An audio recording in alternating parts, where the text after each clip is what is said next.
Let's tank Mythic Nythendra in the Emerald Nightmare. Now, this fight's a lot like Heroic difficulty apart from a few new Mythic mechanics. But firstly, let's look at positioning. So for this fight, how my guild did it is we split the raid into two groups. One group will go on the left side and one on the right. Pretty much we balance the groups out, some melee, some range, a few heals on each side, and then the tanks were just straight in the middle. Now for dropping the tank debuff, Volatile Rot, we just dropped it right behind near the entrance as you enter the room. Whenever I was tanking the boss and the other tank was dropping his Volatile Rot, I'd just use a minor defensive cooldown such as Demoralizing Shout, for example, just to reduce the damage a bit.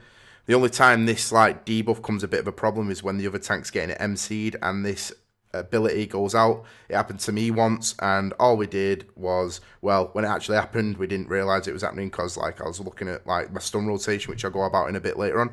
But all that happened is it exploded and the raid got taken a bit lower than normal. Now to counteract this, you can say, well, the other tank started, use a raid cooldown, so pop an Aura Mastery or use an SLT. But for the most part, you want to be running these as far back out, just so that you're not covering the boss with infested ground. Now for the Mythic mechanics. The main one being the mind controls. Now your infested debuff that was introduced in Heroic mode, when you get to 10, she's going to do an ability called Infested Mind. Nythendra's corruption takes control of all players with 10 or more stacks of infested, causing them to periodically cast Spread Infestation. Dealing sufficient damage to the mind-controlled player will break this effect. So Spread Infestation is, it's going to inflict 328,875 plague damage to all players. So the overall goal of this is to make sure you're having little clumps of players getting MC'd at once. So you want people with the higher infested going in little groups of say 3 or 4 players at a time. They're going to stand on top of the tanks.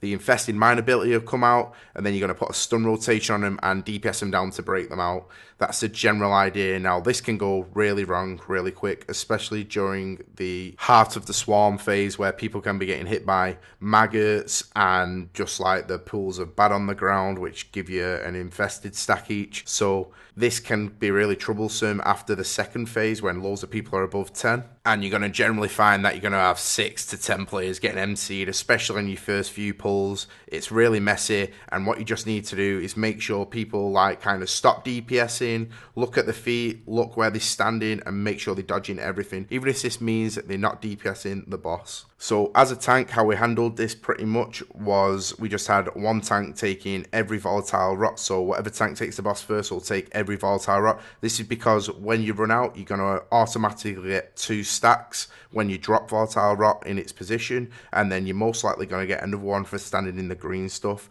If not, it's a minimum of 2 anyway. So it's much easier to handle the stacks if just one tank's getting them rather than both. Now, the other tank might get stacks during the interval phase, and you might get to 5, and the other tank's just been MC'd, so you break him out, and then what you want to do is actually tank swap, so the other tank's then taking the Volatile Rot, get him MC'd, and then just keep swapping every phase like that. And that's pretty much the best way we found to handle the mind control on the tanks. Now, as I said earlier, that there is a bit of a sticky situation where if a tank gets MC'd and Volatile Rot goes out on the other tank, then you might need to pop a raid cooldown just because you're going to have all the MCs clumped together and the tank blowing up with the boss, because the tank's pretty much, it's not really good to move the boss all that way out because you're going to lose a lot of DPS on it. So pop an AM or, I don't know, Spirit Link or something like that, and it'll just reduce the damage, even if the tank does blow up and you're not prepared for it.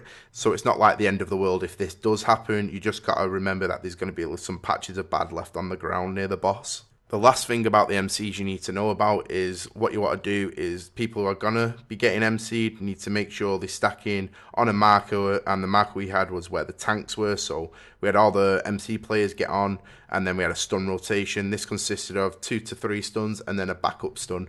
Now the backup stun's for when the first or second stunner get MC'd, you're just going to call out for the backup stunner to fill in that spot. And if all 4 of them get MC'd, then you're going to start panicking. So just get a mage to Dragon Breath it, something along those lines. I'll just say these players are going to be MC'd, make sure we get a first stun. As long as you're at least getting 1 4-second stun, you should have enough time just to burn the players down quickly. So apart from that, there's not too much more to go over. You just need to be making sure you're keeping your defensives rolling constantly, not getting too many stacks, and during the interval phase, not standing on the big maggots that are going to blow up or taking extra stacks, and making sure you're doing a good tank swap. Take it pull by pull and work out what you need to do with the infested. That's the best advice I can give you guys. Thanks for watching my video. Like, comment, and subscribe, and I'll see you on my next one.